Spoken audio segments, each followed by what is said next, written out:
তোমাকে integration differentiation শেষ করতে হবে মাত্র 3 দিনে। 3 দিনের বেশি একটা দিনও না। তুমি যদি স্যাররা যা বললো, ভাইয়া যা বললো, কলেজে যা বললো, এই থিমে পড়তে যাও, তাহলে দেখবো যে তোমার সিলেবাসের কোনো শেষ নেই। মানে সিলেবাসের শুরু আছে কিন্তু এটার কোনো শেষ নেই, তুমি খুঁজে পাবো না কিচ্ছু। এইচএসসি সময়টা যে তোমাদেরকে 2 বছর বা 1.5 বছর বলা হয়, এটা যে অ্যাকচুয়ালি আরো অনেক কম, সেই জিনিসটা একদম পুরোপুরি নিশ্চয়ই এখন বুঝে গেছো। এইচএসসি 27 ব্যাচ, সবার একটা বার্নিং কোশ্চেন, সব ব্যাচেরই, শুধু তোমাদের ব্যাচের না। ভাইয়া এইচএসসিতে কত ঘন্টা পড়াশোনা করলে বুয়েট মেডিকেলে চান্স পাওয়া যাবে, এইচএসসিতে ভালো মার্ক পাওয়া যাবে? কারণ এইচএসসিতে ভালো মার্ক না পাইলে তোমার বুয়েটে অ্যাপ্লাই করা যায় না, আবার জিপিএ 5 না পাইলে মেডিকেলে অনেক পিছিয়ে যেতে হয়, বা বিভিন্ন ভার্সিটিতে অ্যাপ্লাই করা যায় না। সো এটা একটা খুবই লেজিট কোশ্চেন এবং খুবই একটা ইম্পর্টেন্ট কোশ্চেন যে ভাইয়া এইচএসসিতে কত ঘন্টা পড়বো। আজকে আমি তোমাদেরকে একদম এই কনসেপ্টটা ইনশাল্লাহ ক্লিয়ার করে দিব। তোমরা যদি এরকম প্রত্যেকটা টপিক নিয়ে ভিডিও চাও এইচএসসির এবং এইচএসসির ক্লাস চাও, অবশ্যই এই ভিডিওর কমেন্ট বক্সে ইন্টারেস্টেড লেখো এবং এই ভিডিওটা শেয়ার করে দাও। সো ফার্স্টেই আমি তোমাদেরকে বলি, আমি তোমাদেরকে মেনলি 5টা পয়েন্টে এই পুরো জিনিসটা ডিসক্রাইব করবো, যাতে তোমাদের জন্য পুরো বিষয়টা ইজি হয়ে যায় বোঝা। প্রথম স্টেপটা হচ্ছে তোমার এইচএসসিতে অ্যাকচুয়ালি কতটুকু সময় বাকি আছে। দেখো, এইচএসসি 26-এর এইচএসসি পরীক্ষা হবে হচ্ছে জুলাই মাসে বা জুন মাসের শেষের দিকে। সো এই টাইমে যদি হচ্ছে ওদের এইচএসসি পরীক্ষা হয় এবং তোমাদেরও যদি ধরে নেই যে জুন মাসে পরীক্ষা হয়, মানে আমি পরীক্ষাটা পিছাই ধরতেছি, তাহলে তোমাদের হাতে আছে টোটালি প্রায় 1.5 বছর, মানে 18 মাস। এই 18 মাসের মধ্যে থেকে 3 মাস বাদ। কেন? কারণ টেস্ট পরীক্ষার আগে 3 মাস, কারণ টেস্ট পরীক্ষার পরে 3 মাসের মতো সময় থাকে এইচএসসি পরীক্ষা হওয়ার জন্য। আমাদেরকে সিলেবাস অবশ্যই টেস্ট পরীক্ষার আগে শেষ করতে হবে, নাহলে কিন্তু আমরা টেস্ট পরীক্ষা পাস করবো না। এবার টেস্ট পরীক্ষা চলবে আরো 1 মাস, তাহলে এখানে মোট টোটাল 4 মাস বাদ। 18 থেকে 4 মাস বাদ দিলে কত থাকে ভাই? 14 মাস। এই 14 মাস থেকে এখন আরো 3 মাস আমি বাদ দিব কেন? রিভিশনের জন্য। কারণ তুমি ইন্টিগ্রেশনের একটা ম্যাথ একবার করবে, ওটা রিভিশন না দিলে তুমি জীবনে পারবা না। তুমি গুণগত রসায়ন বা হচ্ছে মৌলের পর্যায়বৃত্ত ধর্ম, এই চ্যাপ্টারগুলোর একটা থিওরি পড়লা বা একটা ম্যাথ পড়লা, কিন্তু এরপরে আর রিভিশন দিলে না, তাহলে তুমি জীবনে পারবা? এটা জীবনে ওটা পারা পসিবল না। এবং এই ধরনের একটা কথা আছে যে কেউ যদি একটা ম্যাথ কমপক্ষে 5 বার না দেখে পরীক্ষার হলে যায়, তাহলে সে 99% চান্স আছে ওই ম্যাথটা সে পরীক্ষায় ফুল করতে পারবে না, হয়তো 2-3 স্টেপ করতে পারবে, এরপরে আটকে যাবে। তাহলে আমরা রিভিশনের জন্য আরো 3 মাস বাদ দিলাম টেস্টের আগে, তাহলে আমাদের হাতে আছে টোটালি হচ্ছে 11 মাস পড়াশোনা করার জন্য। এখন আমাদের এইচএসসিতে সাবজেক্ট হচ্ছে 11টা, তাহলে 11 মাসে আমাদেরকে 11টা সাবজেক্ট কমপ্লিট করতে হবে। এবং এই 11 মাসে যে আমরা 11টা সাবজেক্ট কমপ্লিট করব, আমাদের টার্গেট হচ্ছে অন্তত একবার পুরো সাবজেক্টটা কমপ্লিটলি পড়া। ওকে, এবার তাহলে হিসাব করো, খুবই সিম্পল হিসাব। তোমার 11টা সাবজেক্টের মধ্যে একটা ধরো হচ্ছে উচ্চতর গণিত প্রথম পত্র। এই উচ্চতর গণিত প্রথম পত্র তোমাকে শেষ করতে হবে 1 মাসে, কারণ 11টা সাবজেক্ট 11 মাসে, তাহলে একটা সাবজেক্ট 1 মাসে, তাহলে উচ্চতর গণিত 1 মাসে। এবার উচ্চতর গণিতের চ্যাপ্টার আছে কয়টা? চ্যাপ্টার আছে 10টা। এই 10টা চ্যাপ্টার তোমাকে 30 দিনে কমপ্লিট করতে হবে। এই 10টা চ্যাপ্টারের মধ্যে একটা হচ্ছে অন্তরীকরণ, আরেকটা হচ্ছে যোগজীকরণ, আরেকটা হচ্ছে তোমার সরল রেখা, আরেকটা হচ্ছে তোমার সংযুক্ত কোণের ত্রিকোণমিতিক অনুপাত। এই যে বড় বড় চ্যাপ্টার, এগুলো তোমাকে কয় দিনে শেষ করতে হবে? 10টা চ্যাপ্টার 30 দিনে, মানে একটা চ্যাপ্টার 3 দিনে। ক্যান ইউ ইভেন ইম্যাজিন যে তোমাকে 3 দিনে অন্তরীকরণ সবগুলো চ্যাপ্টার পুরোপুরি কমপ্লিট করতে হবে। এবং তুমি যদি 3 দিনের বেশি 1 মিনিট নাও, ওই 1 মিনিটটা কোথা থেকে কাটা যাবে? তোমার ইন্টিগ্রেশন থেকে কাটা যাবে। তখন তোমাকে ইন্টিগ্রেশন হচ্ছে 3 দিনের কম 1 মিনিটে কমপ্লিট করতে হবে। এখন অনেকে বললো ভাইয়া ওখানে তো ছোট ছোট চ্যাপ্টার আছে, ম্যাট্রিক্স ও নির্ণায়ক, তারপর হচ্ছে ফাংশন, এটা আবার ছোট ছোট চ্যাপ্টার আছে। ভাইয়া তুমি দেখো তো, ম্যাট্রিক্স ও নির্ণায়ক তুমি 3 দিনে শেষ করছো? তুমি বুকে হাত রেখে বলতে পারবা যে তুমি 3 দিনে ম্যাট্রিক্স ও নির্ণায়ক শেষ করছো? করো নাই কিন্তু। সো এটা কিন্তু পসিবল না যে 3 দিনে একটা চ্যাপ্টার 100% পুরোপুরি হচ্ছে একবারও কমপ্লিট করা। সো তুমি এবার বুঝে নাও যে কত বড় বিপদের মধ্যে তুমি আসছো। তুমি যদি এইচএসসি শুরু থেকেও পড়াশোনা শুরু করতা, যে তোমার এসএসসি পরীক্ষা শেষ হয়েছে, এইচএসসি তে তুমি ভর্তি হয়েছো, ওই টাইম থেকে পড়াশোনা শুরু করলেও তোমার সিলেবাসটা কিন্তু এরকমই থাকতো যে তোমাকে সর্বোচ্চ হয়তো 3 দিনের জায়গায় 5 দিন থাকতো ওই টাইমটা। সো এইচএসসিতে টাইম যে খুবই লিমিটেড ভাইয়ারা বলে, এবার কি একদম হাতে নাতে প্রমাণ পাইছো যে এইচএসসিতে টাইমটা অ্যাকচুয়ালি কতটুকু লিমিটেড? তোমাকে 3 দিনের মধ্যে ইন্টিগ্রেশন শেষ করতে হবে। এখন বলবো ভাইয়া কেমিস্ট্রিতে তো 5টা চ্যাপ্টার। আচ্ছা ভাইয়া কেমিস্ট্রিতে 5টা চ্যাপ্টার বুঝলাম, তার মানে 5টা চ্যাপ্টার 1 মাসে শেষ করতে হবে, তাই তো? কেমিস্ট্রি ফার্স্ট পেপারে 5টা চ্যাপ্টার 1 মাসে, সেকেন্ড পেপারে 5টা চ্যাপ্টার 1 মাসে। এবার একটু চিন্তা করে দেখো তো ভাইয়া, কেমিস্ট্রির সেকেন্ড পেপারে তোমার 2 নাম্বার চ্যাপ্টারটা কি? জৈব যৌগ। 5টা চ্যাপ্টার যদি 30 দিনে শেষ করা হয়, তাহলে একটা চ্যাপ্টার শেষ করতে লাগবে 6 দিন। বিশ্বাস করো, বুকে হাত রেখে বলো তো, তুমি জৈব যৌগ 6 দিনে শেষ করতে পারবা? পারবা? আচ্ছা জৈব যৌগ বাদ দিলাম, যে জৈব যৌগ অনেক বড় চ্যাপ্টার ভাই, এটা তো আপনি ইনজাস্টিস করতেছেন আমাদের সাথে, আপনি আপনার লজিক উপরে দেওয়ার জন্য আপনি এটা বলছেন। আচ্ছা আমাকে বলো তো, সেকেন্ড পার্টে যে ফার্স্ট চ্যাপ্টার আছে ওটা তুমি 6 দিনে শেষ করতে পারবা? আচ্ছা ভাইয়া তোমরা এখনো সেকেন্ড পেপার ধরো শুরুই করো না, ঠিক আছে, যদিও সেকেন্ড পেপার শুরু করা উচিত, কেন উচিত এটা আমি আমার আগের ভিডিওগুলোতে মাল্টিপল টাইমস বলছি, আমার এই চ্যানেলের ভিডিওগুলো দেখে নাও। ফার্স্ট পার্টের ধরো গুণগত রসায়ন, তুমি কি বুকে হাত রেখে বলতে পারবা তুমি গুণগত রসায়ন 6 দিনে কমপ্লিট করছো? বা কোনোদিন চিন্তা আসছে যে গুণগত রসায়ন আমাকে 6 দিনে কমপ্লিট করতে হবে? গুণগত রসায়ন তুমি চেক করে দেখো, তোমার কলেজ হয়তো 1.5 মাস ধরে পড়াইছে, পড়ায় নাই? তাহলে এবার চিন্তা করে দেখো, গুণগত রসায়ন যদি 1.5 মাস ধরে পড়ায়, তাহলে এইখানে কতগুলো চ্যাপ্টারের জায়গা অ্যাকচুয়ালি খায়া ফেলছে গুণগত রসায়নে। বোঝা গেছে? সো এই জিনিসটা প্রথমেই মাথায় রাখতে হবে যে তোমার time is very very limited. এবার আসো সেকেন্ড পার্ট, আমি তোমাদেরকে পুরোপুরি হচ্ছে পার্সপেক্টিভটা চেঞ্জ করতে চাচ্ছি। এখানে দেখো আমার এখানে একটা জিনিস লেখা আছে, perfection is not attainable but if we chase perfection we can catch excellence. তার মানে তুমি কোনো কিছুতে পারফেক্ট হয়তো হইতে পারবে না, কিন্তু তুমি যদি পারফেক্ট হওয়ার ট্রাই করো তাহলে তুমি এক্সিলেন্ট হইতে পারবে ওইটাতে। ওকে, আচ্ছা এখন সেকেন্ড যে জিনিসটা পার্সপেক্টিভ চেঞ্জ, তোমার সিলেবাসের কিন্তু কোনো লিমিট নেই ভাইয়া। তুমি যদি ফিজিক্সের ম্যাথ করতে চাও, ফিজিক্সের ম্যাথের কিন্তু কোনো লিমিটেশন নেই। আবার তুমি যদি লিমিটেড এডিশন চাও, সেই লিমিটেড এডিশন আছে। তার মানে আমি যেটা বলতে চাইতেছি, তুমি যদি মনে করো যে আমি ফিজিক্সের আজকে একদম 100% বস হয়ে যাবো, এটা কোনোদিনও পসিবল না। কেন পসিবল না? কারণ তোমার ফিজিক্সের যে থিওরিগুলো, এই থিওরিগুলো অনার্সের বইতেও আছে। সো তোমার স্যারের যদি ইচ্ছা করে যে আমি এই সেম সূত্র দিয়েই হচ্ছে কঠিন ম্যাথ দিব, স্যার চাইলে অনার্সের বই থেকে ম্যাথ নিয়ে আসতে পারে, বাট ওই ম্যাথ কিন্তু তোমার বুয়েটেও আসবে না, ওই ম্যাথ তোমার ঢাকা ইউনিভার্সিটিতেও আসবে না, ওই ম্যাথ তোমার এইচএসসিতেও আসবে না।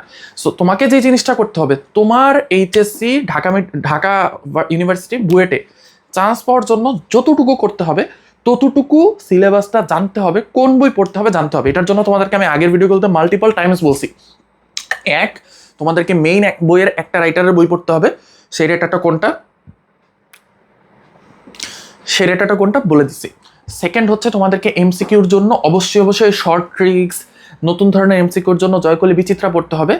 থার্ড জিনিস হচ্ছে অবশ্যই তোমাদেরকে ম্যাথ সলভের জন্য টেস্ট পেপার করতে হবে, টেস্ট পেপার সলভ করতে হবে। টেস্ট পেপার সলভ ছাড়া তুমি ফিজিক্স এবং কেমিস্ট্রিতে কখনোই ভালো করতে পারবে না। গাণিতিক পদার্থবিজ্ঞান, গাণিতিক রসায়ন এগুলো বোগাস বই, তোমাকে টেস্ট পেপারই করতে হবে। তুমি আগের বছরের টেস্ট পেপার করবে, 26 সালের বা 25 সালের, ঠিক আছে? এবং ফোর্থ জিনিস যেটা, তোমাকে ইঞ্জিনিয়ারিং প্রশ্ন ব্যাংক, ঢাকা ইউনিভার্সিটি প্রশ্ন ব্যাংক, এই প্রশ্ন ব্যাংকগুলো সলভ করতে হবে। এই 4টা বই যদি তুমি ইনশাল্লাহ কমপ্লিট করতে পারো, ইনশাল্লাহ বাংলাদেশের যেখানে ইচ্ছা, ইউ নেম ইট, তুমি খালি নাম চাইবা যে আমি এখানে ভর্তি হইতে চাই, ইনশাল্লাহ ওইখানে তুমি টপ সাবজেক্টে ভর্তি হইতে পারবা, যেটা আমার ক্ষেত্রে আলহামদুলিল্লাহ হয়েছিল। এবার আসো থার্ড পয়েন্ট, খুবই ইম্পর্টেন্ট। যেহেতু এখন বুঝতেই পারতেছো যে তোমাকে 3 দিনে একটা চ্যাপ্টার শেষ করতে হচ্ছে বা 6 দিনে একটা চ্যাপ্টার শেষ করতে হচ্ছে, তাহলে তোমার পড়াশোনার অ্যাকচুয়ালি কোনো লিমিট নেই। লোয়ার লিমিট আছে বাট এটার কোনো আপার লিমিট নেই। লোয়ার লিমিটটা কি? অ্যাট লিস্ট 10 ঘন্টা নিজে নিজে পড়াশোনা করা। অ্যাট লিস্ট 10 ঘন্টা নিজে নিজে পড়াশোনা করা। নিজে নিজে পড়াশোনা করা মানে কি? তুমি ধরো কোনো একটা ভাইয়ার ক্লাস দেখছো, এটা নিজে নিজে পড়াশোনা না। তুমি নিজে বসে বই পড়ছো, এইটা হচ্ছে নিজে নিজে পড়াশোনা। এবং ভাইয়া তাহলে 10 ঘন্টা নিজে নিজে পড়াশোনা কেমন সম্ভব? তুমি যে কলেজে যাও, কলেজে গিয়ে 5 ঘন্টা খায় ফেলে না কলেজ, ওই 5 ঘন্টার টাইমে তুমি করবা কি? তুমি স্যারের মতো পড়াইতেছে কলেজের পড়া, যদি বুঝো তো ভেরি গুড, খুবই ভালো। যদি স্যারের পড়া না বুঝো, তুমি নিজে হচ্ছে বইটা খুলে স্যার যা পড়াইতেছে সেটা নিজে বোঝার চেষ্টা করবা, বা টেস্ট পেপার থেকে পড়বা, বা হচ্ছে বিচিত্রা থেকে পড়বা, হোয়াট এভার। অথবা তুমি হচ্ছে অন্য সাবজেক্টের বই যেটা তোমার এখন মনে হচ্ছে যে হ্যাঁ এখন এটা আমার পড়া উচিত, সেটা তুমি পড়বা। সো ওইখানে যতক্ষণ তুমি নিজে পড়তেছো, এটাও কিন্তু তোমার নিজের পড়াশোনার টাইমের মধ্যে অ্যাড হবে। এরপর তুমি বাসায় এসে যত অফলাইন কোচিং আছে, ইম্পর্টেন্ট বাদে, ধরো তোমার এলাকায় একটা ভাইয়া বা স্যার খুব ভালো ম্যাথ পড়ায়, মানে ফাটাফাটি ম্যাথ পড়ায়, তুমি চাচ্ছ না এটা মিস করতে, ওকে ফাইন, তুমি একটা কোচিং করো। বাট এটা যাতে এমন না হয় সবাই ফিজিক্স পড়তে গেছে, সবাই ম্যাথ পড়তে গেছে, সবাই কেমিস্ট্রি পড়তে গেছে, আমিও যাই, এই জিনিসটা কখনোই হচ্ছে করবা না। যত অফলাইন কোচিং আছে সব বাদ দিয়ে দাও, নিজে পড়াশোনা স্টার্ট করো। নিজে পড়াশোনা স্টার্ট করে নিজে ইনশাল্লাহ 10 ঘন্টা করে পড়াশোনা করো, তাহলে দেখবা তোমার সিলেবাসটা আস্তে আস্তে আয়ত্তে আসতেছে। এই ক্ষেত্রে আমি একটা ছোট্ট গল্প বলি। এক জ্ঞানী লোকের কাছে এক ছাত্র গেছে যে জনাব আমি তো হচ্ছে অনেক পড়াশোনা করতেছি, কিন্তু আমার মাথায় কিছু মনে থাকতেছে না, আমার মনে হচ্ছে যে পড়াশোনা করে আমার কোনো লাভ নেই। তো তখন ওই মানে শিক্ষক ওনাকে বলতেছেন যে আচ্ছা তুমি যে খেজুর খাও, তুমি একটা খেজুর খাও তো। তো ওই লোক খাইছে, খাওয়ার পরে তখন শিক্ষক ওনাকে বলতেছে যে আচ্ছা তুমি যে খেজুরটা খাইলা, তুমি কি তোমার শরীরে কোনো চেঞ্জ অনুভব করছো, যে তোমার শরীর বড় হয়ে গেছে বা এরকম কিছু হয়ে গেছে? ওই লোক বলতেছে না তো। তখন শিক্ষক বলতেছে, দেখো তুমি যদি এরকম একটা করে খেজুর প্রতিদিন খাও তাহলে তুমি প্রথম দিন কোনো রেজাল্ট ফিল করবা না, বাট তুমি যখন এটা 1 মাস 2 মাস মানে খাওয়া শেষ করবা, তখন দেখবা যে তুমি আস্তে আস্তে চেঞ্জ ফিল করতেছো, তোমার শরীরের শিরায় উপশিরায় হচ্ছে এনার্জি জমা হচ্ছে। পড়াশোনাটাও এরকম, তুমি যখন 10 ঘন্টা করে প্রতিদিন পড়াশোনা স্টার্ট করবে, এবং 10 ঘন্টা করে তোমাকে পড়াশোনা করতে হবে। দেখো তুমি ঢাকার মধ্যে থাকতেছো বা বিভাগীয় শহরে থাকতেছো, ফ্যানের নিচে এসির নিচে থাকতেছো, আরেকজন ভাঙা কুড়ে ঘরে সে দিনে 10 ঘন্টা 12 ঘন্টা 15 ঘন্টা পড়াশোনা করতেছে, চান্সটা কেটা পাবে? তুমি না, ওই ভাঙা ঘরে পড়াশোনা করা লোক, তাই না? পড়াশোনা বই তো একই, সবই একই, আমার ভিডিও সবাই দেখে। সো কেউ একজন হয়তো এটা কাজে লাগায়, কেউ হয়তো কাজে লাগায় না, সো ডিফারেন্সটা ওই জায়গাতেই। এবার আসো হচ্ছে 4th পয়েন্ট, কখনোই টপারদের সাথে নিজেকে মিলাইতে যাবা না। এইচএসসি হচ্ছে একটা রেস, ওই রেসটার একটাই হচ্ছে রেজাল্ট, সেটা হচ্ছে কে ডেস্টিনেশনে পৌঁছাইতে পারছে, কে কত আগে পৌঁছাইতে পারছে, এটা দিয়ে কিন্তু জাজ করা হয় না। তুমি ধরো 11 মাসে সিলেবাস শেষ করতে পারো না, তুমি 14 মাসে সিলেবাস শেষ করছো, অথবা 14 মাসেও না, তুমি এইচএসসি পরীক্ষার আগে 18 মাসে সিলেবাস শেষ করছো, নো ইস্যু, সিলেবাসটা তো শেষ করছো, তাই না? ভালো করে পড়ছো। এখন তোমার যেই টপার ফ্রেন্ড, সে হয়তো তোমার 6 মাসে সিলেবাস শেষ করে ফেলছে, বা আমাদের সাথে নরডাম কলেজের ফার্স্ট বয় একজন ছিল অনিক সাহা, সে হচ্ছে এসএসসিতে পরে এইচএস এর ক্লাস শুরুর আগেই ওর ইন্টারের বই শেষ, ঠিক আছে? ও 2019 সালে উদ্ভাসের মডেল টেস্ট দিছে, আমরা 2020 ব্যাচ ছিলাম, 2019 ব্যাচের সালে সাথে উদ্ভাসের মডেল টেস্ট দিছে, এবং এটা আমার শোনা কথা যে ও মোস্ট প্রবলি ওই মডেল টেস্টে পুরো বাংলাদেশে 5ম না 7ম হয়েছিল, ঠিক আছে? তো এইসব সুপার হিউম্যান বা অমানুষদের সাথে তো নিজেদের তুলনা করে লাভ নেই। তোমার টার্গেট হচ্ছে তোমার সিলেবাসটা এইচএস এর আগে শেষ করা। সো কখনোই টপারদের সাথে নিজেকে তুলনা করবা না, পরিশ্রমটা সর্বোচ্চ করবা, চেষ্টা করবা নিজে যত বেশি পরিশ্রম করা যায়। ও, পরিশ্রমের কিন্তু একটা আপার লিমিট আছে। আপার লিমিটটা কি? আপার লিমিটটা হচ্ছে তোমার 8 ঘন্টা ঘুম বাদে বাকি যতটুকু টাইম, তার মানে তুমি হায়েস্ট 16 ঘন্টা পর্যন্ত পরিশ্রম করতে পারো। নামাজ, খাওয়া দাওয়া এগুলো বাদে, তুমি সালাদ খাওয়া দাওয়া বাদে তুমি হায়েস্ট 16 ঘন্টা পর্যন্ত পড়াশোনা করতে পারো। তাহলে কমপক্ষে 10 ঘন্টা, সর্বোচ্চ 16 ঘন্টা, এর বেশি তোমার প্রতিদিন পড়াশোনা করার দরকার নেই। এবং এটা আমি বলতেছি, এটা তোমরা কিছুদিন পরে বুঝবা। যারা বলতেছে ভাই 5-6 ঘন্টা পড়াশোনা করে এই পারছি সেই পারছি, ভাইয়া চান্স পাইলে এগুলো বহুত কিছু বলা যায়, ঠিক আছে? আমরাও চান্স পাওয়ার পরে বহুত কিছু বলছি, হ্যাঁ। সো যারা এগুলো বলে তারা যে অ্যাকচুয়ালি কিভাবে পড়াশোনা করে চান্স পাইছে এটা আমরা বুঝি। এবার আসো 5 নাম্বার পয়েন্ট, সেটা ওই যে বারবার পুরো জিনিসটার সামারি আমি করি, তোমাকে পড়াশোনা করতে হবে কম্প্যাক্ট ভাবে। তুমি 10 ঘন্টা পড়াশোনা করলা, তুমি ওই ভেক্টর নিয়েই 10 ঘন্টা পড়াশোনা করলা, 30 ঘন্টার ক্লাস করলা, এই পড়াশোনা করে কোনো লাভ নাই। ভেক্টরের সব সূত্র, সব ম্যাথ করতে লাগে হায়েস্ট 2 দিন। আমি নিজে বলতেছি, তুমি যদি জয়কলি বিচিত্রার শর্টকাটগুলো শিখো এমসিকিউর জন্য, তারপরে হচ্ছে ইঞ্জিনিয়ারিং কোশ্চেন ব্যাংকের ম্যাথগুলো দেখো, টেস্ট পেপারের ম্যাথগুলো দেখো, এবং তোমার হচ্ছে জয়কলের একটা বই পাওয়া যায়, মোস্ট প্রবাবলি বুয়েট পদার্থবিজ্ঞান। সো ওইখানে হচ্ছে সবগুলো সূত্র দেওয়া আছে যে কোন কোন সূত্র ইউজ করতে হয় কোন কোন ম্যাথে। এই জিনিসগুলা যে রিটেনের জন্য টেস্ট পেপার জয়কলের বুয়েট পদার্থবিজ্ঞান, এমসিকিউর জন্য হচ্ছে তোমার জয়কলের বিচিত্রা, এবং মেইন বইয়ের থিওরিগুলা, এইভাবে তুমি যদি জাস্ট সূত্রগুলা মুখস্থ করে ম্যাথ প্র্যাকটিস করো, তাহলে তোমার এই ভেক্টর শেষ করতে লাগে 2 দিন।